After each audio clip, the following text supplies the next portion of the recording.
जी दोस्तों, आपके लिए एक नया लेक्चर लेके आए हैं जर्मन लैंग्वेज का, जिसमें आप लोगों को मेन कन्फ्यूजन जो है बिगनर्स को होती है, और वो कन्फ्यूजन ये है कि कहाँ हमने सी एच की प्रोनाउंसिएशन कैसे करनी है। ठीक है, सी एच जो है इसको हमने कैसे प्रोनाउंस करना है जर्मन में। ठीक है, अच्छा, कहीं जो है वो सी एच जो है वो खे की तरह प्रोनाउंस होती है, खे, खरबूजे वाला खे, खरगोश वाला खे। ठीक है, मुझे पता है जो लोग बलोची हैं वो खे नहीं बोल सकते, वो खरगोश कर लें इसको। ठीक है, और कहीं पे ये शीन वाला बोलता है। ठीक है, शीन से शरबत, शीन से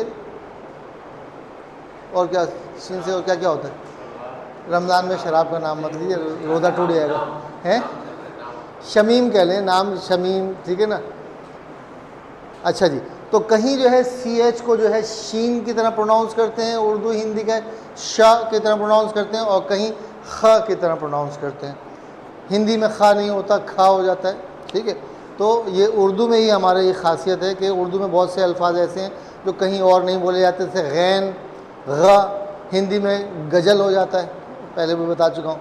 और क्या नाम है, ख, खरबूजा हिंदी में खा नहीं है, वो का के ऊपर नुक्ता लगा के खा कर देते हैं। इसी तरह रे किसी और ज़ुबान में नहीं है। और क्या है जनाब हमारे पास, गैन हो चुका, गैन, खे और शीन, और नहीं शीन तो है सब लैंग्वेज में, तो खे, गैन और काफ। हाँ, काफ भी नहीं है, काफ किसी और ज़ुबान में नहीं है। कायद आज़म, अक्सर लोग कायद आज़म कहते हैं। ठीक है, अगर आप हैदराबाद दक्कन से ताल्लुक़ है आपका, तो आपके घर में कायद आज़म को कायद आज़म बोला जाता है।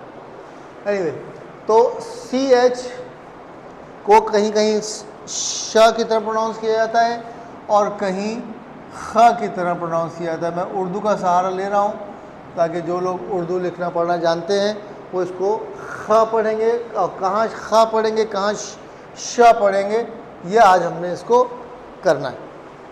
ठीक है, तो ये मैंने एक फार्मूला लिख दिया है जनाब, कि जहाँ जहाँ सी एच से पहले ई आएगा या आई आएगा या ए आई आएगा या ई यू आएगा या ई आई आएगा या ए उमलाउट आउ आएगा, ऊ आएगा, और सारे कॉन्सोनेंट, इनके बाद अगर सी एच आ रहा होगा तो उसको श पढ़ा जाएगा। ठीक है, मिसाल के तौर पे यहाँ पे सी एच से पहले क्या आ रहा है, आई आ रहा है, तो क्या हो जाएगा, ये इश पढ़ा जाएगा। इसी तरह यहाँ पे भी निष्ठ पढ़ा जाएगा। यहाँ पे सी एच से पहले कॉन्सोनेंट आ रहा है, सारे कॉन्सोनेंट से पहले सी एच जो है वो श बन जाता है, मिल्च। ठीक है, मिल्च जो है वो डी मिल्च होता है। हमारे यहाँ दूध मर्द होता है, वहाँ जाके जर्मनी में दूध जो है वो फीमेल बन जाता है।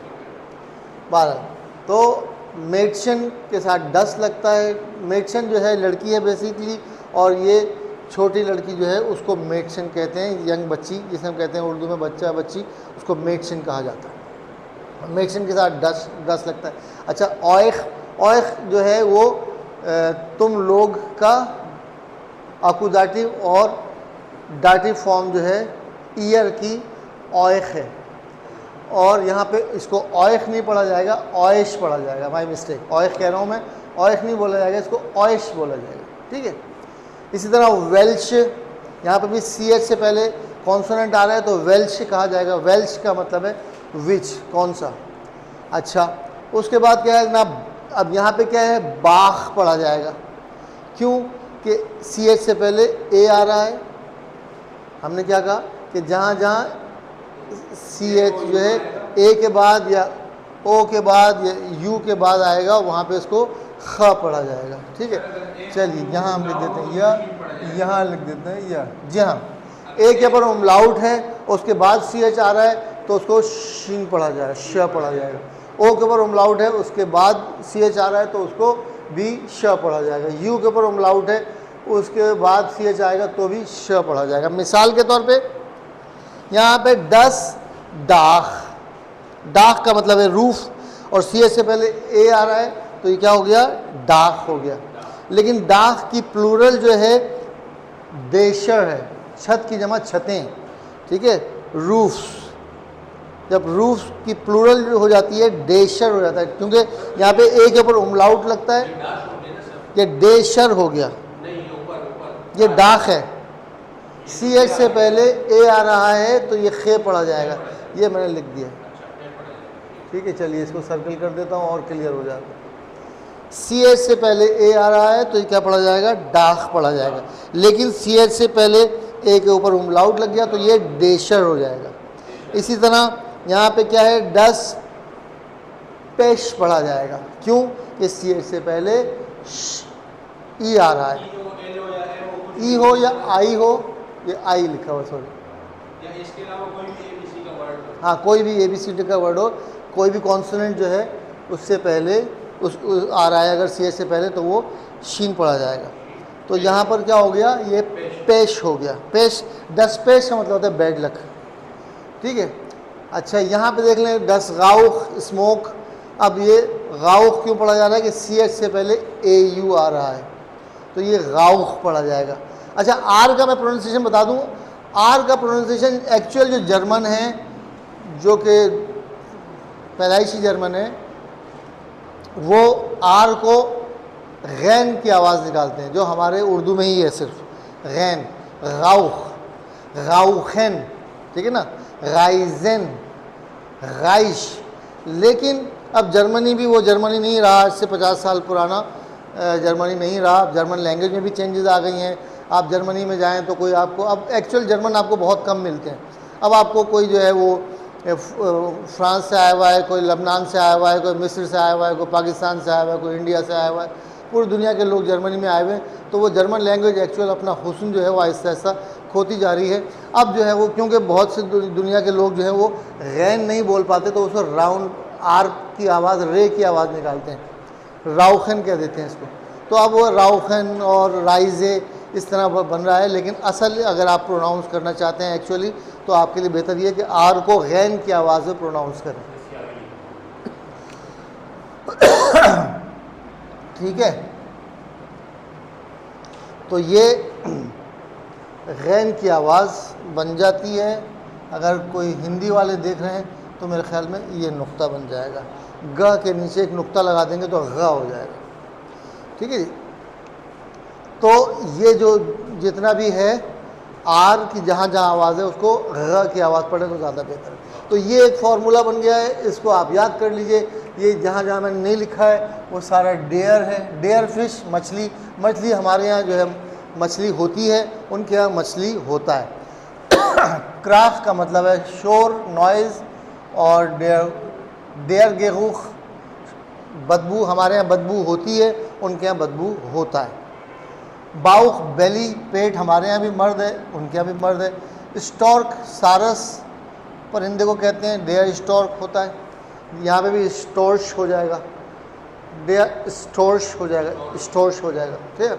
अब यहाँ पे डस बुख हो जाएगा, डस गाउख हो जाएगा, डी स्माक हो जाएगा। स्माक बेइज्जती को कहते हैं। स्मोक, धुआं, सिगरेट का धुआं, डस गाउख जी, समझ आ रही बात। अच्छा, डी स्माक, डस लिस्ट, डस लिस्ट क्या है, लाइट। डस टुख, उससे पहले यू आ रहा है तो टुख हो जाएगा, डस टुख, कपड़ा, कपड़े का टुकड़ा, ठीक है जी। कुछ कह रहे, टुख में और क्लाइडर में, हाँ। क्लाइड जो है, डस क्लाइड होता है, डस क्लाइड, और डी क्लाइडर कपड़े। अब वही फर्क है जो टुख में और डस टुख में और डस क्लाइड में फ़र्क क्या है, वही फ़र्क है जो क्लोथ्स और क्लॉथ में है, ठीक है। अक्सर जब मैं बाज़ार में फिरता था, पुराने आपने खारादर के पुराने इलाके में चले जाइए, लाइट हाउस वाले इलाके में आप जाइए, तो उर्दू में लिखा होता है क्लॉथ मार्केट, फला फला हामिद क्लॉथ मार्केट। तो मैं कहता हूँ ये क्लॉथ मार्केट क्या है यार, क्लॉथ, कपड़ों को तो क्लोथ्स कहते हैं, ये क्लॉथ क्यों लिखते हैं? बाद में पता चला कि क्लॉथ और क्लोथ्स में फ़र्क है। क्या फ़र्क है? क्लॉथ जो है वो अनस्टिच कपड़ा, जो आप शलवार कमीज का कपड़ा लेने जाते हैं वो क्लॉथ कहलाता है, और जो ये कपड़े आप पहने हुए हैं वो क्लोथ्स कहलाते हैं। ठीक है, तो वही फ़र्क जो है डस्टुख में। डस्टुख का मतलब है क्लोथ, बगैर सिला, अनस्टिच कपड़ा, कोई भी कपड़ा। ठीक है, अच्छा इसके लिए एक और वर्ड भी है। अच्छा, अब यहाँ पे हाथ के हाथ में आपको एक और बता देता हूँ, डिटाशे। क्या मतलब है डिटाशे? नहीं, देखिए है, डिटाशे का मतलब है बैग। अब यहाँ पर SCH, जहाँ भी SCH आ रहा होगा उसको आप लिख लीजिए कि SCH जो है वो शीन की ही आवाज़ देगा, सिंपल सा फार्मूला है। और डस्टुख, ठीक है, CH से पहले U आ रहा है तो टुख पढ़ा जाएगा, CH से पहले S आ रहा है तो ये ठाशे पढ़ा जाएगा। डिटाशे का मतलब है बैग।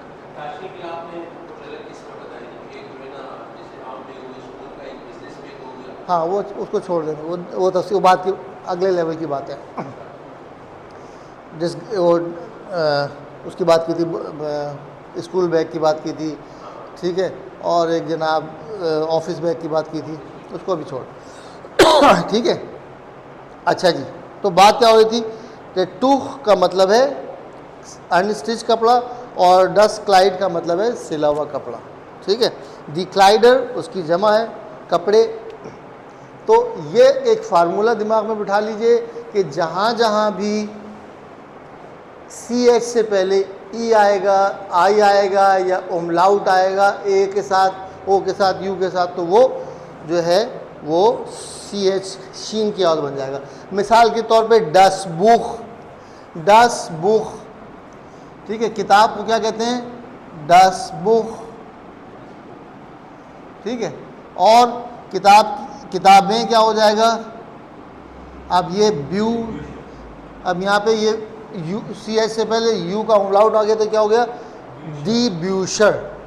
ठीक है, दी ब्यूशर, तो उमलाउट आ गया तो ये CH की आवाज़ निकाल रहा है, और सॉरी शीन की आवाज़ निकाल रहा है।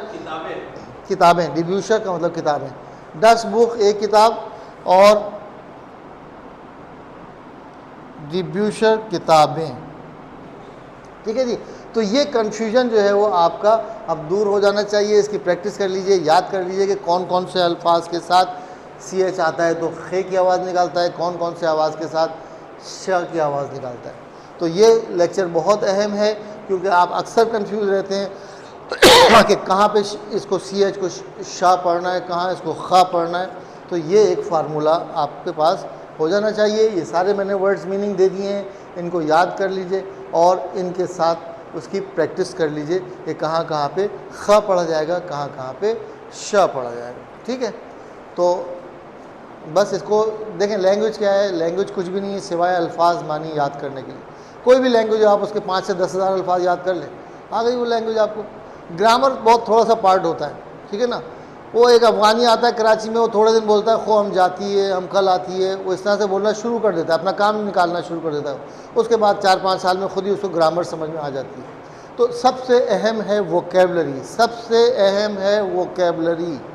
फिर बता रहा हूँ, आप कोई सी भी लैंग्वेज सीख रहे हैं, चाहे जर्मन सीख रहे हैं, चाहे चाइनीज़ सीख रहे हैं, चाहे जैपनीज़ सीख रहे हैं, हर लैंग्वेज का की पॉइंट क्या है कि आप उसके बहुत सारे अल्फाज याद कर लें। उसके बाद जब उन अल्फाज को एक ख़ास तरतीब से रखना है, वो आप धीरे धीरे सीख ही जाएंगे। लेकिन अगर आपके पास वोकेबलरी ही नहीं है, आप कितनी भी अच्छी ग्रामर जानते हो, आप बातचीत नहीं कर सकते। बहुत बहुत शुक्रिया, धन्यवाद। डांके शॉन।